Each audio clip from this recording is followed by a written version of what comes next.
Hello అండి, నమస్తే. Welcome back to Silky's Foods. నేను మీ సౌజన్య. ఈ వీడియోలో మంచి టేస్టీ అండ్ హెల్దీ జావని చూపించబోతున్నాను. ఎండలైతే బాగా మండిపోతున్నాయి కదండి.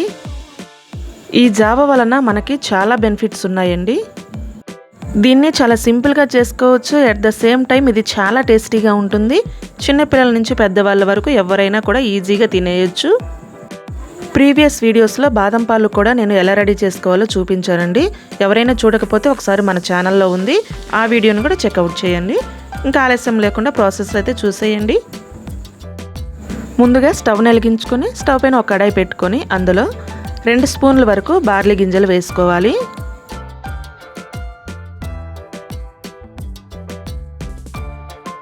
బార్లీ గింజలతో పాటు 2 స్పూన్ల సగ్గుబియ్యం కూడా వేసుకోండి. ఇప్పుడు స్టవ్ని లో ఫ్లేమ్లో ఉంచి అవి కొంచెం కలర్ మారేంత వరకు వేయించుకోండి.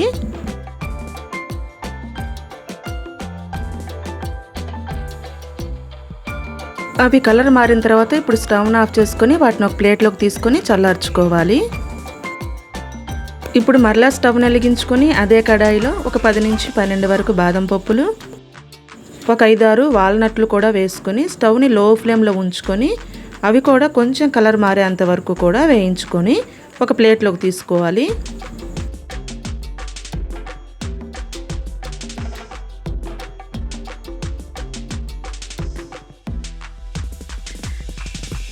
ఆ తర్వాత మరలా స్టవ్ వెలిగించుకొని అదే కడాయిలో 1 స్పూను పుచ్చపప్పు, 1 స్పూను గుమ్మడి గింజలు కూడా తీసుకొని స్టవ్ని లో ఫ్లేమ్లోనే ఉంచి అవి కూడా కొంచెం కలర్ మారి చిటపటలాడేంత వరకు వేయించుకొని ఒక ప్లేట్లోకి తీసుకోండి.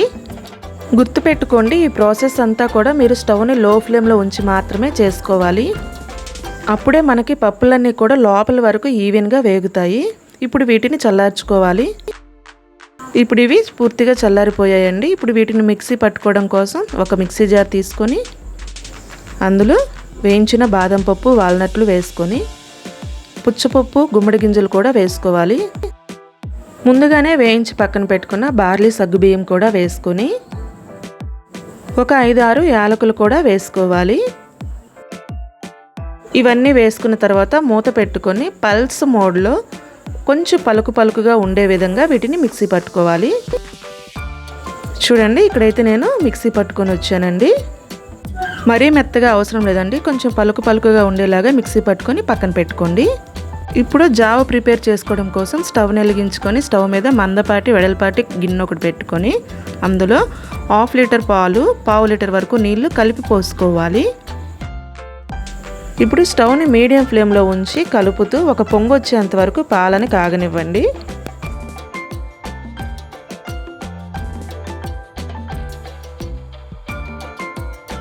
చూడండి, పాలైతే మనకి పొంగు వస్తున్నాయి. ఇలా పాలు పొంగొచ్చిన తర్వాత ముందుగానే గ్రైండ్ చేసుకొని పక్కన పెట్టుకున్న పప్పుల పొడిని ఇలా డైరెక్ట్గా వేయకండి. ఇక్కడ నేను మర్చిపోయి వేసానండి.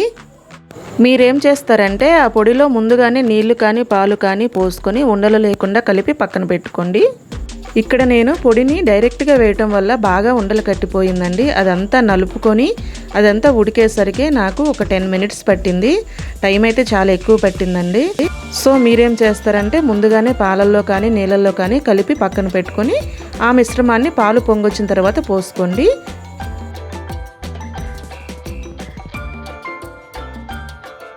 అది కొంచెం దగ్గర పడి ఉడికిన తర్వాత మీ రుచికి సరిపడా బెల్లం వేసుకోండి. బెల్లం ఇష్టం లేని వాళ్ళు పంచదార కూడా వేసుకోవచ్చు. ఇది హెల్దీ డిష్ కాబట్టి నేను ఓన్లీ బెల్లమే యూజ్ చేస్తున్నాను. ఇప్పుడు స్టవ్ని లో ఫ్లేమ్లో ఉంచి బెల్లం అంతా కరిగేంత వరకు కలుపుకుంటూ బెల్లాన్ని కరిగించుకోండి. బెల్లం అంతా కరిగిన తర్వాత చూడండి, నాకు ఇలా వచ్చిందండి కన్సిస్టెన్సీ. ఇలా ఉంటే సరిపోతుంది. ఇప్పుడు స్టవ్ని ఆఫ్ చేసుకొని ఇది పక్కకు దించుకొని పూర్తిగా చల్లార్చుకోవాలి. అవి చల్లారేలోపు డ్రై ఫ్రూట్స్ వేసుకుందామండి. స్టవ్ని వెలిగించుకొని స్టవ్ పైన కడాయి పెట్టుకొని 1 స్పూను ఆయిల్ కానీ నెయ్యి కానీ వేసుకోండి. నెయ్యి కొంచెం హీట్ అయిన తర్వాత స్టవ్ని సిమ్లోనే ఉంచుకొని ముందుగానే కట్ చేసుకున్న బాదం, జీడిపప్పులు పలుకులు వేసుకొని అవి కొంచెం కలర్ మారేంత వరకు వేయించుకోవాలి.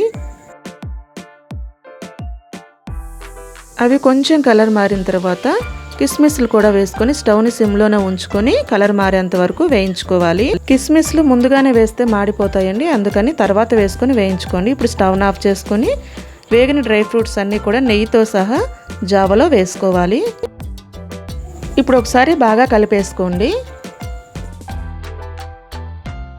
బాగా కలుపుకున్న తర్వాత ఇప్పుడు గోండు కటోరాని వేసుకోవాలండి. ఇది నేను ముందుగానే పెట్టుకున్నాను ఒక 4 గంటల పాటు. ఇప్పుడు నానబెట్టిన గోండు కటోరాని జావలో ఒక 2-3 గరిటెల వరకు వేసుకోవాలి. ఇది త్వరగా బాడీని కూల్ చేస్తుంది, అదేవిధంగా కడుపులో మంటని తగ్గిస్తుంది, జీర్ణశక్తిని పెంచుతుంది. కటోరా వేసుకున్న తర్వాత అదంతా జావలో కలిసేలాగా ఒకసారి బాగా కలిపేసుకుంటే మనకి ఈజీగా హెల్దీ జావ అనేది రెడీ అయిపోయింది. చివరిగా చిన్న చిన్న ముక్కలుగా కట్ చేసుకున్న పిస్తాతో గార్నిష్ చేసుకుంటే సరిపోతుంది. ఇది మీరు డైరెక్ట్గా ఇలాగైనా తినొచ్చు, లేదంటే ఒక 1 అవర్ ఫ్రిడ్జ్లో పెట్టుకొని తిన్నా చాలా అంటే చాలా టేస్టీగా ఉంటుందండి. మరి మీకు నచ్చినట్లయితే తప్పకుండా ట్రై చేయండి. ఎలా వచ్చిందనేది కామెంట్ చేసి చెప్పడం మాత్రం మర్చిపోవద్దు. ఇలాంటి మరిన్ని రెసిపీస్ కోసం మన ఛానల్ని సబ్స్క్రైబ్ చేసుకొని పక్కనే ఉన్న బెల్ని క్లిక్ చేసి ఆల్ అనే ఆప్షన్ని ఆన్ చేసుకోండి.